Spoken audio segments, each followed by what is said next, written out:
Every project starts with a whole lot of conversation where I sit with the game developers and we usually ask these really high level, easy but difficult questions, just like, what is the point of this game? When I hit the triangle and it does this, why do we want the player to do that? Is it just simply to achieve X or Y?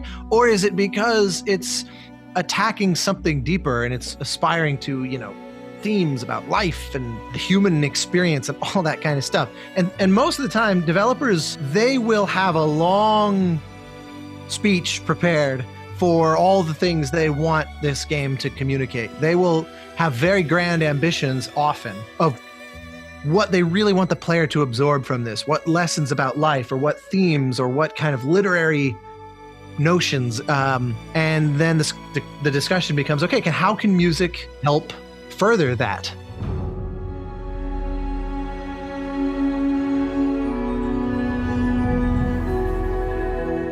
Journey, Abzu, the Banner Saga franchise, all of those were games where my first theme, my first musical sketches actually never changed. Journey was an especially atypical one because Genova Chen, the creative director, who I had worked with on our very first project together back in 2006, Flow, we were kind of catching up, and then he said, let me tell you a little bit about what I'd like to do with this game, and then maybe take a week or two and just send us some initial sketches. He explained to me the goal of the game, and I was so blown away, hearing the notion of the way he was tackling this recreation of Joseph Campbell's monomyth and the whole idea of the hero's journey, but also his ambitions for it as a multiplayer experience.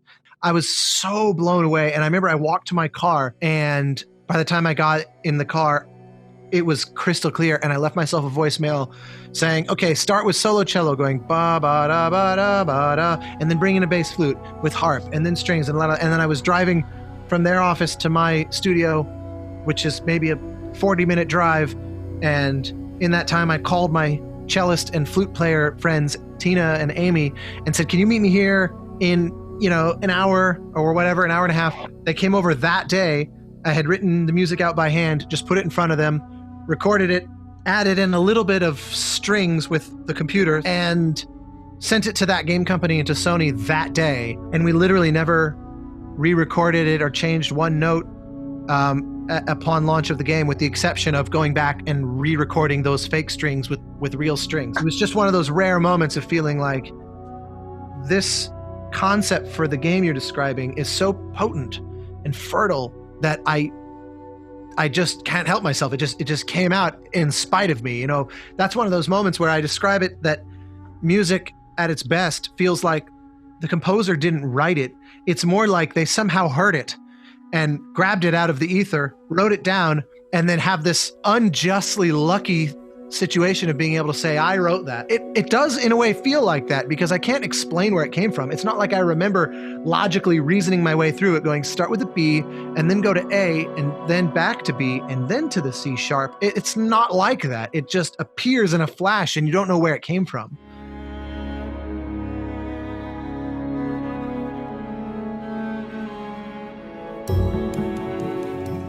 The pragmatic answer, I have my computer. I use a family of software that's called a DAW, or digital audio workstation, that is very common amongst composers or music professionals. And I use a program called Digital Performer that connects to a bunch of other programs that let me run virtual instruments or synthesizers or whatever else.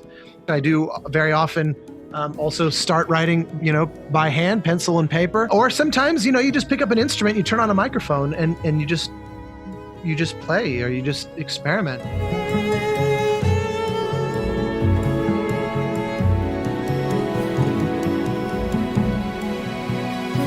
I make sure to never stop living a life outside of music. The more you've experienced of the world and of humanity, the more you're able to bring to the table. Whenever people ask me, what's the number one advice you would give to young composers? It's always that. I say, don't forget to go be interesting. What I've also found is that the composers I admire the most They tend not to be boring people. They tend not to be uncurious.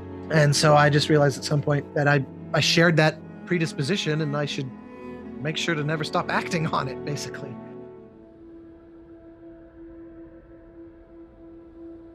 One of the great things that I love about scoring games is the fact that it's never quite the same process from one game to the next. So just by virtue of having to do whatever a specific job asks, I have to kind of rethink large parts of my process, and that inevitably leads me places I wouldn't have thought to go. And then I end up writing music that's different than I would just left to my own devices, and that's kind of the whole point. That's what I get excited about.